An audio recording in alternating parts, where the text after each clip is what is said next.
গ্রাম ভুগছে ডায়রিয়া আতঙ্কে। পুরুলিয়ার মানবাজার ১ নম্বর ব্লকের জিতুজুড়ি অঞ্চলের শ্যামপুর গ্রামে ডায়রিয়ার প্রকোপ। হাসপাতাল সূত্রে জানা যায়, ডায়রিয়ার আক্রান্ত হয়েছে ১৫ জন। এর মধ্যে ৪ জনকে উন্নততর চিকিৎসার জন্য অন্যত্র স্থানান্তরিত করা হয়। ৪ জন মানবাজার গ্রামীণ হাসপাতালে চিকিৎসাধীন রয়েছেন, পাশাপাশি অনেকেই সুস্থ হয়ে উঠেছেন বলে জানা যায়। বুধবার মানবাজার ব্লক স্বাস্থ্য দপ্তরের পক্ষ থেকে একটি মেডিকেল টিম পাঠানো হয়। পাশাপাশি পুরুলিয়া জেলা স্বাস্থ্য দপ্তর থেকে এদিন এলাকা পরিদর্শনে আসেন। এদিন স্বাস্থ্য দপ্তরের পক্ষ থেকে স্থানীয় গ্রামবাসীদের সচেতনতার বার্তা দেওয়া হয়।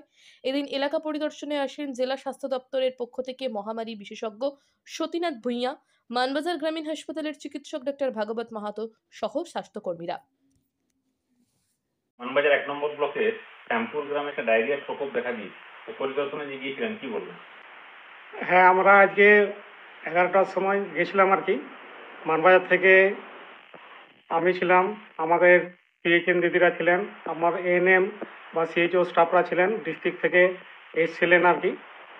তা আমরা গিয়ে দেখলাম ওটা শ্যামপুরে এখন অবস্থা কিছুটা ভালো আর কি। তা মোট 15 জন ডায়রিয়ায় আক্রান্ত হয়েছেন আর কি।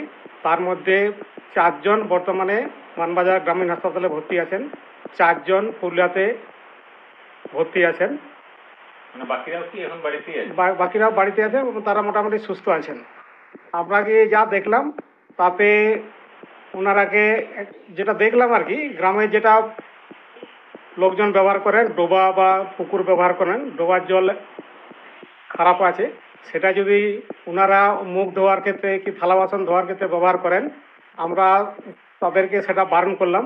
পুকুরের জল বা ডোবার জল আর কি পান করার ক্ষেত্রে এখন আপাতত ব্লক থেকে বা পিএইচি থেকে ওরা ট্যাঙ্কির জল নিয়ে যাচ্ছে এবং সেখান থেকে প্রত্যেকের বাড়িতে বাড়িতে জল দেওয়া হচ্ছে, সেটাও যেমন ফুটিয়ে তারা জল পান করে না।